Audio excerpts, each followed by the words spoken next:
What's up, collectors? And what's up to everyone in the Brotherhood of the Bat community? My name is PhAtaL the Collector. That's PhAtaL, the Collector with a K. And today, for the special occasion, I've worn a rogue robe.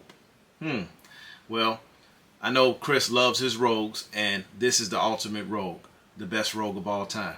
But today, that's not what it's about. Today, Chris is allowing me to share my review of The 1/3 scale Katana Statue by Prime 1 Studio. I appreciate you for tuning in. God bless you, and peace. And oh yeah, don't get distracted by her. A review's coming sometime down the pipeline. Thank you. I am not leaving until the daggers are destroyed. My husband seeks audience with them all. Prime 1 Studio is proud to present the 1/3 scale Katana Statue from DC Comics. Katana is a sword-wielding DC character with magical weaponry.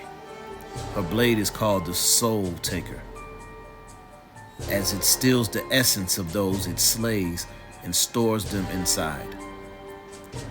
It was taken in a duel with the man who killed her husband. She has been a member of the Suicide Squad, the Outsiders, the Justice League of America, and the Birds of Prey. Sculpted and approximately 32 inches tall, crafted with a high attention to details, including the specially designed base inspired by the oriental culture. The early pre-order bonus is an additional swappable head.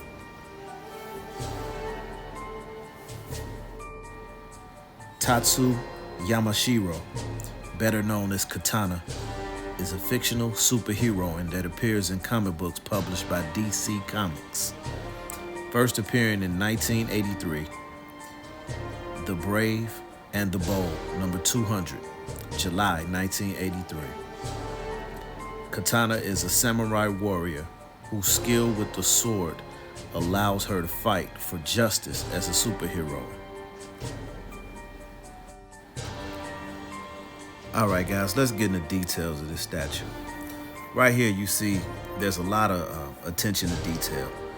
We can look at this tattoo on her back, Japanese inspired. Very beautiful, a lot of texture in her clothing and her body armor as well. If you take a close look at the shoulder pads and the body armor, they did a great job at using the top of her blouse to cover the seam lines of where the head sculpt keys in. So it doesn't key in at the neck, it keys in at the upper chest. And I think they did a great job. The boots that she wears are like a crimson red. A lot of texturing, and there's a darker red with straps around it. And if you look into her costume, there's a lot of texture.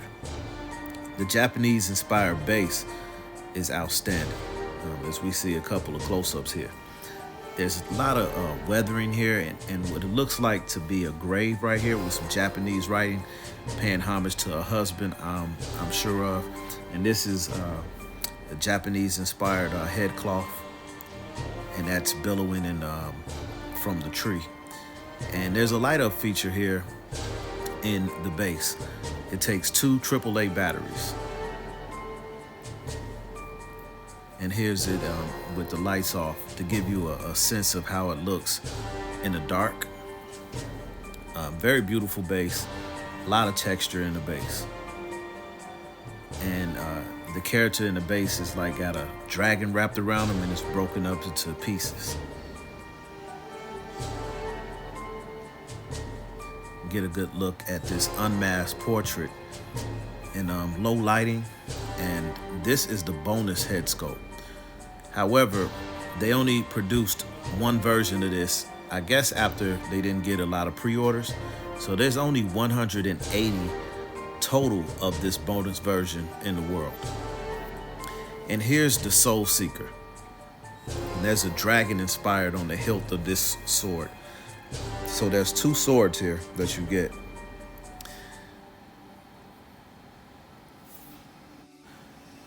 and a beautiful scabbard or sheath that she holds her katana sword in.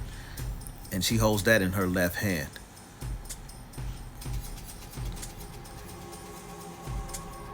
Here's more close-ups of the boots. Very well done. I'm gonna get real close in here so you can see all of the attention to detail. Very textured. You know, not smooth like a lot of statues, very textured. And I think that Prime 1 is just continuing to up their game. They're definitely the king of 1/3 scales. And look at the real attention to detail in the bend of the boot around the toe area where the creases are. Very, very astute attention to detail there. And you look at her body armor. Again, a close up of that back tattoo, and you can see where it keys in, but even in the back, you can see that the blouse covers those seam lines. And both of these key into the shoulder, both of the shoulder pads, and that also provides more stability for the arms to stay in place. The lipstick is done very nicely as well. And here's the other katana blade without like the dragon. I like this blade. She's holding this one with her arm straight out, as opposed to the other one has her arm bent forward. But very nice attention to detail. And it's all sculpted, but it looks like metal.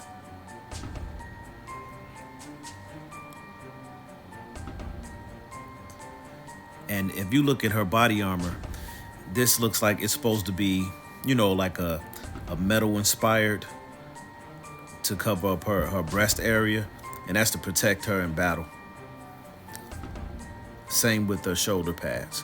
And here's the swap out for the left hand. And again, you see the sheath. So I'll definitely have it posed with this swap out. No reason to have an open hand.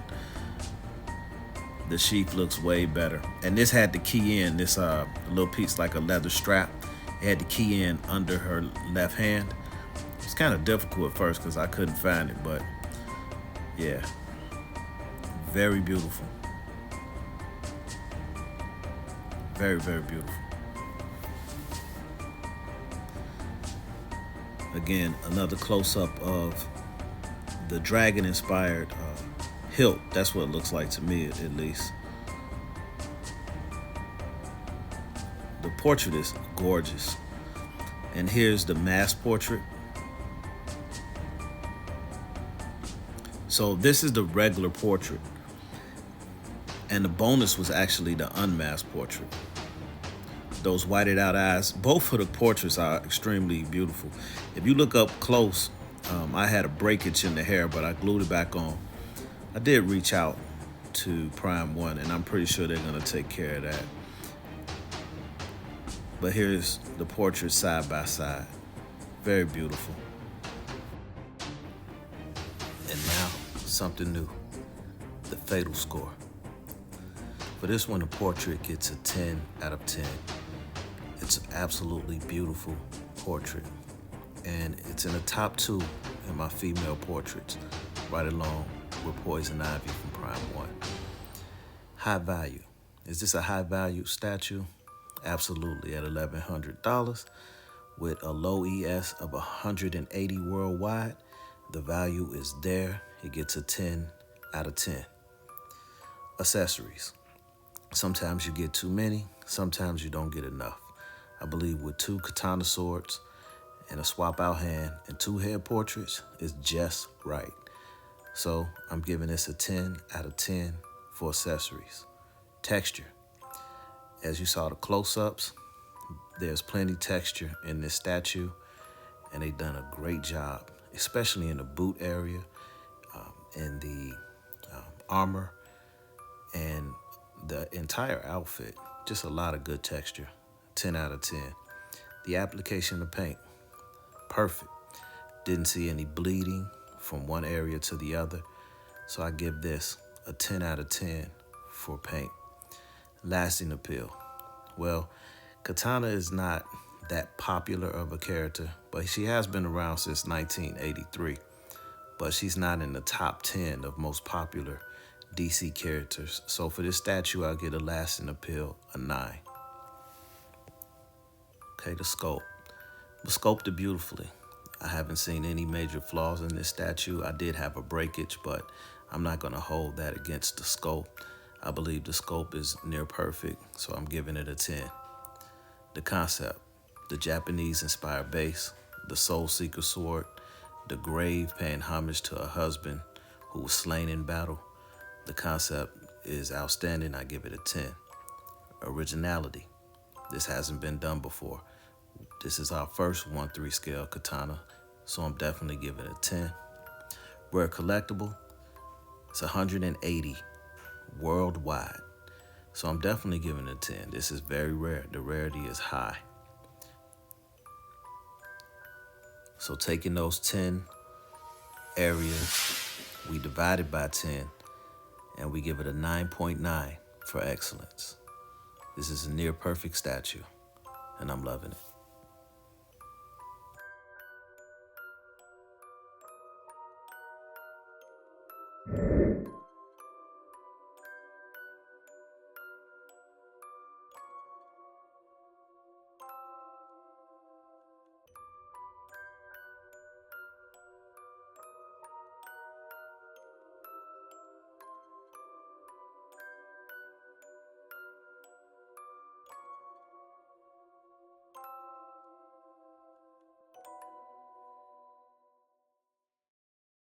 All right, that's it for this video, guys.